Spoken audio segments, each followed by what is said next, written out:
देखिए, भगवान बुद्ध इस तरीके से कहते हैं, जिस व्यक्ति को अपना ये भौतिक जीवन भी सुखी बनाना आता है, भौतिक जीवन में भी जिन चीज़ों से हमें सुख मिलता है, जिन धन संपत्ति या बाकी चीज़ों से सुख मिलता है, वो चीज़ें पाने का भी तरीका समझ में आता है, और अपना देह छोड़ने के बाद परलोक में भी सुख पाने का या जो भी दिव्य संपत्ति पाने का भी तरीका जिस व्यक्ति को समझ में आता है, भगवान बुद्ध कहते हैं वो व्यक्ति सत्पुरुष व्यक्ति है। यानी कि अपना ये वर्तमान जीवन, ये जो जीवन जी रहे हैं, वो जीवन भी सुखी बनाना जिस व्यक्ति को आता है, और जिस व्यक्ति को परलोक में भी अपना जीवन सुखी बनाना आ जाता है, तो वो व्यक्ति सत्पुरुष व्यक्ति है। क्योंकि वो व्यक्ति सत्पुरुष इस माने में भी है क्योंकि परलोक में मिलने वाला जो सुख है वो कुशल धर्मों से मिलता है, यानी कि पुण्य धर्मों से मिलता है। जो हम अच्छा काम करते हैं, जैसे कि हम कुछ दान देते हैं, शील का पालन करते हैं, उपोषद पालन करते हैं, यहाँ तक कि 3 रत्नों के प्रति श्रद्धा भी रखते हैं, ये भी पुण्य संपदाएं हैं जो परलोक के जीवन सुखी बनाते हैं। तो इसी तरीके से पुण्य क्रियाएं जितनी भी हैं, सभी पुण्य क्रियाओं से जो व्यक्ति पुण्य कर्म करता है, तो वो व्यक्ति वो भी दुनिया देखता है, वो भी बात देखता है जो परलोक में भी मिलती है ना। तो उस दुनिया को देखने वाला व्यक्ति, भगवान बुद्ध कहते हैं, वो सम्यक दृष्टिवान व्यक्ति है ना। और जो नित्य धामिक जो सुख आता है, जो वर्तमान जीवन में जो सुख मिलते हैं, वो चीज़ें भी पाने के लिए जो व्यक्ति दक्ष बनता है, तो उस तरह का वीर्य करने वाला, पुरुषार्थ करने वाला बनता है, तो भगवान बुद्ध कहते हैं उभयतः अपने जीवन को सुखी बनाने वाला व्यक्ति बनता है। तो ये हमें दोनों तरह का जीवन जीना आना चाहिए। भौतिक जीवन, इस वर्तमान जीवन को भी सुखी बनाना आना चाहिए, तथा परलोक का जीवन भी सुखी बनाना आना चाहिए। जब हम इन दोनों लोगों को आप सुखी बना सकते हैं, तो भगवान बुद्ध कहते हैं कि वो व्यक्ति 2 आँख वाले व्यक्ति की तरह दुनिया को देखने वाला व्यक्ति बनता है, सुख को पाने वाला बनता है। और बुद्ध शासन होने के कारण वो सुख भी व्यक्ति पाता है जो परमार्थिक निर्वाण सुख है, जिसमें परम अर्थ समाया हुआ है। जैसे श्रोतापन्न बनने का सुख है, जो शक्दागामी, अनागामी, आनंद होने का सुख है, वो व्यक्ति वो फल भी वो पाता है ना। तो बुद्ध शासन होने के कारण ही ये सभी पुण्य क्रिया, श्रेष्ठ पुण्य क्रियाएं हम पा सकते हैं, है ना। तो इसी कारण से इस संसार में जितने भी लोग हैं, वे लोग इस तरह के अलग अलग कैटेगरीज में आते हैं। जैसे कि कुछ लोग हैं जो सिर्फ भौतिक जीवन, जो मिलने वाला सुख है उसको पाने के लिए लग जाते हैं, जो संपराग, जो परलोक में मिलने वाला सुख के बारे में परवाह नहीं करते हैं। कुछ लोग हैं इन 2 तरह के सुख को पाते हैं, और तीसरा व्यक्ति है जो ये दोनों भी पाते हैं और परमार्थिक सुख भी पाते हैं। इस कारण से फल भी अलग अलग मिलते हैं। तो जो लोग सिर्फ भौतिक जीवन को ही प्रमाण मानकर अपना कुछ या भौतिक सुख को ही सब कुछ मानकर जो करते हैं, वो अच्छा भी कर सकता है, बुरा भी कर सकता है, धर्म से भी धनार्जन कर सकता है, अधर्म से भी कर सकता है। इस कारण से उसके जीवन में पाप या दुर्गति लोग जाने की संभावना होती है। इसीलिए भगवान बुद्ध दूसरे के उपदेशों में कहते हैं कि नॉर्मली जो अकुशल कर्म करते हैं लोग, वे लोग अपना देह छोड़ने के बाद निरय नामक या दुर्गति लोक में वो चले जाते हैं। पुण्य कर्म करने वाले लोग सुगति देवता लोक में जाते हैं। लेकिन भगवान बुद्ध के जो श्रावक हैं, जो भगवान ने बताए हुए आर्य अष्टांगिक मार्ग के अनुसार जीवन जीने वाले भगवान के श्रावक हैं, वे लोग इस भव संसार से पार चले जाते हैं, है ना। तो हमें ये मौका मिला है भगवान बुद्ध के परिनिर्वाण के बाद से ही।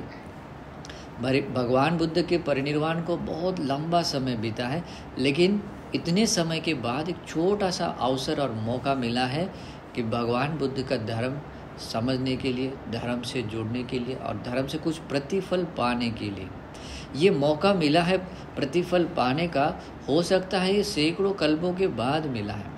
कभी कभी बहुत सारे बुद्ध काल, भगवान बुद्ध के काल आए हैं, लेकिन उस समय मौका नहीं मिला। छोटे छोटे कुछ पुण्य किए होंगे जिस पुण्य से हमें ये मौका मिला है। तो इसलिए भगवान बुद्ध ने कहा है कि जिस व्यक्ति को इस तरीके की जो क्षण संपत्तियाँ मिलती है वो भाग्यशाली व्यक्ति होता है, भाग्यशाली व्यक्ति होता है। और जिस भूमि प्रदेश में रहकर ये सब चीज़ें मिलती हैं वो भूमि प्रदेश भी हमारे लिए अनुकूल बनता है, जो परमार्थ साध्य करने के लिए, उत्तम मंगल साध्य करने के लिए कारण बनता है। तो सचमुच ये हमारे लिए उत्तम मंगल साध्य करने का एक मौका है। तो इसका लाभ उठाते हुए, क्षण संपत्ति का लाभ उठाते हुए अपने पुण्य से मिले हुए इस बुद्ध शासन को और अपने इस मनुष्य जीवन को सार्थकी बनाना चाहिए। और सार्थकी बनाने के लिए सबसे पहले करने के लिए बात होती है कि अपने आप को इस धर्म में लगाना चाहिए, मतलब सम्यक मार्ग पर अपने आप को लगाना चाहिए। अगर हम ऐसे सम्यक मार्ग पर, धर्म मार्ग पर लगा देते तो लगाने के पीछे एक ही वजह होती है कि जब व्यक्ति सोचता है कि मेरे सुखों का कारण मेरे कर्म है, मैं कर्म के अनुसार मेरी जीवन धारा मेरी चलती है, तो मेरी जीवन धारा अगर सुख की दिशा की ओर ले जानी है या मुझे सुख की ओर निर्वाण की ओर जाना है तो मुझे अच्छे कर्म करने चाहिए। तो ऐसा सोचकर जो व्यक्ति अच्छे कर्म करने की ओर झुकता है तो वही व्यक्ति अच्छे कर्म कर सकता है ना। तो सम्यक मार्ग पर जो व्यक्ति अपने आप को लगाता है तो भगवान बुद्ध कहते हैं वो व्यक्ति इतना खुद का भला करता है, इतना मंगल करता है कि उतना भला इस संसार का और कोई नहीं कर सकता। जनरली हमारा भला अपने माता पिता करते हैं, भाई बहन भी करते हैं, लेकिन उससे कई गुना ज़्यादा भला हम कर सकते हैं जब हम अपने आप को सम्यक मार्ग पर लगा देते हैं। और सम्यक मार्ग यानी भगवान बुद्ध का ये जो धर्म है, ये सम्यक मार्ग है। तो सम्यक मार्ग में अपने आप को लगाना आना चाहिए। अगर हमने गलती से भी कोई कुछ अकुशल कर दिया है या पाप कर्म कर दिया है तो भगवान बुद्ध कहते हैं कि जैसे कि किसी व्यक्ति, शत्रु सहित व्यक्ति सुख से नहीं रह सकता है, तो वैसे ही अकुशल कर्मों के साथ अगर कोई व्यक्ति रहता है तो वो सुख से नहीं रह सकता है। जैसे शत्रुओं के बीच में रहने वाला व्यक्ति ना सुख से खाना खा सकता है, न सुख से सो सकता है, वैसे ही अकुशल कर्म के साथ में जीने वाला व्यक्ति ऐसे कठिनाइयों के साथ जीवन जीता है।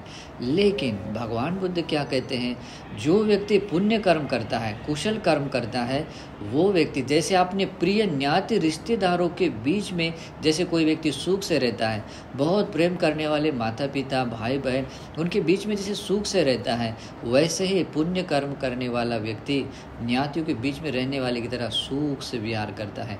ये वर्तमान जीवन का सच्चा कोई हमारा साथी कोई होगा या ज्ञाति रिश्तेदार जैसा, प्रिय ज्ञाति रिश्तेदार जैसा कुछ होगा तो अपने द्वारा किए गए कर्म है, पुण्य कर्म है।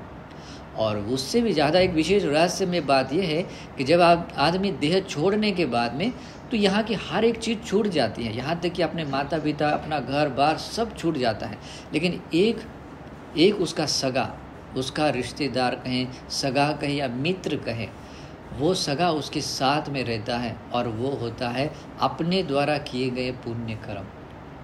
यानी कि परलोक में जाने के बाद में अपने द्वारा जो बार बार किए गए जो पुण्य कर्म होते हैं वही परलोक में हमारे मित्र बनते हैं। ऐसा मित्र जो हमें एकांततः सुखी बनाता है, यानी कि ऐसा मित्र, पुण्य रूपी जो मित्र है वो मित्र परलोक में जाने के बाद एकांततः सुखी बनाता है। इसलिए भगवान बुद्ध कहते हैं जैसे विदेश में से या कोई बाहर से राज्य से बहुत सालों के बाद कोई अपना रिश्तेदार प्रियजन कोई आता है तो जैसे प्रियजन उसके स्वागत के लिए पूरी तैयारी करते हैं, उसको पसंद आने वाला खाना, उसका रहने के लिए कमरा, बेड, सब कुछ अप टू डेट बहुत अच्छा बना देते हैं।